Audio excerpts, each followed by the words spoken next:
इस कारण माँ पार्वती ने लिया था छिन्नमस्ता अवतार। जानिए रोचक कथा। माँ सती की 10 महाविद्याओं में से एक माँ छिन्नमस्ता हैं, जो छठी महाविद्या मानी जाती है। साल में पड़ने वाली 2 गुप्त नवरात्र के दौरान छिन्नमस्ता की पूजा करना शुभ माना जाता है।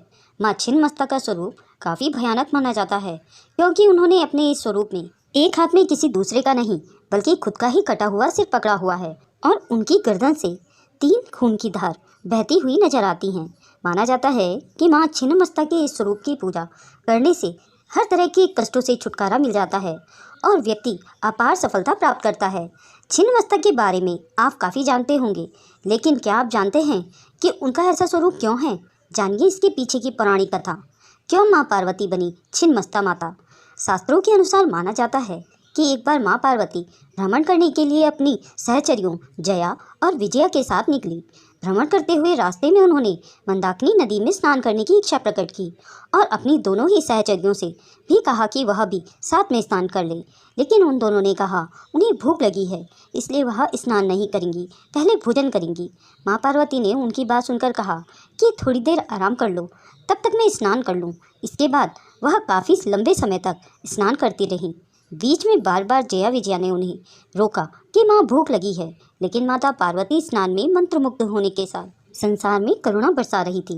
उन्होंने जया विजया की बातों को अनसुना कर दिया। अंत में हार कर जया विजया ने कहा, माता तो अपने शिशु की रक्षा करने तथा उनका पेट भरने के लिए अपना रुधिर यानी रक्त तक पिला देती हैं। माँ आप तो इस पूरे संसार की पालक हो और सबकी भूख शांत करती हो, लेकिन हमारी भूख का आप कुछ नहीं कर रही हैं। उनकी इस बात को सुनकर माँ पार्वती काफ़ी क्रोधित हो गई और नदी से बाहर निकल आई। इसके बाद अपने खड़ग का आवाहन करके अपने ही सिर को काट देती हैं। ऐसे में उनके धड़ से रक्त की 3 धाराएं निकली, जिसमें से 2 धाराएं जया विजया के मुंह में गई और तीसरी धारा स्वयं माँ पार्वती के मुख में आकर गिरी। जब माँ पार्वती ने स्वयं का रक्त पी लिया तो वह और भी ज़्यादा उग्र हो गई। ऐसे में पूरे देवी देवता के बीच त्राही त्राही मच गई। हर किसी को इस बात का भय था कि अम्बा फिर से काली का रूप लेकर पूरी सृष्टि का विनाश न कर दे। इसके बाद फिर से एक बार भगवान शिव ने इस समस्या का समाधान निकाला। शिव जी ने कबंध का रूप धारण किया और देवी के प्रचंड स्वरूप को शांत किया। तब से माँ पार्वती का नाम छिन्नमस्ता पड़ गया। छिन्नमस्ता देवी करोड़ों सूर्यों की भांति उज्जवल हैं। उनका रंग गुड़हल के फूल के समान लाल है।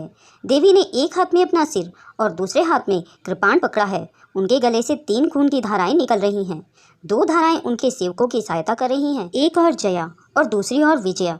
तीसरी धारा को वो स्वयं सेवन कर रही हैं। मान्यता है कि शत्रुओं पर विजय पाने के लिए छिन्नमस्ता माता की पूजा की जाती है। कहते हैं कि माँ के उग्र स्वभाव के कारण तांत्रिकों द्वारा ये साधना की जाती है। वो अक्सर कुंडलिनी जागरण से जुड़ी होती हैं। गुप्त नवरात्रि महत्व। भक्तों का मानना है कि देवी छिन्नमस्ता जीवन देने वाली होने के साथ साथ जीवन दायिनी भी हैं। कहते हैं कि तंत्र मंत्र सिखाने वाले साधकों के लिए गुप्त नवरात्रि का विशेष महत्व है। ऐसे में गुप्त नवरात्रि से पहले ही माता की पूजा हेतु साधक तैयारियां शुरू कर देते हैं। गुप्त नवरात्रि के 9 दिनों का उत्सव जैसा माहौल रहता है। छिन्नमस्ता 10 महाविद्या देवी में से छठी हैं, जिन्हें माँ काली का अवतार माना जाता है। देवी की पूजा से पहले पूजा घर की अच्छी तरह से साफ सफाई की जाती है। इन दिनों मंदिरों को खूब सजाया जाता है। आपको बता दें कि देवी छिन्नमस्ता को चिंतपूर्णी भी कहा जाता है। इसका भावार्थ यह है कि माँ चिंताओं को हर लेती हैं। मान्यता है कि माता के दरबार में सच्ची श्रद्धा और भक्ति से जाने वाले भक्तों की मनोकामनाएं अवश्य पूर्ण हो जाती हैं। जय हो माँ छिन्नमस्ता की। दोस्तों, अगर यह पौराणिक कथा आपको अच्छी लगी हो तो मेरे कमेंट बॉक्स में जय माता दी लिखना ना भूलें। अगर आप मेरे चैनल में नए हैं तो ऐसी ही रोचक और पौराणिक कथाओं को सुनने के लिए मेरे चैनल को सब्सक्राइब करें। वीडियो को अंत तक देखने के लिए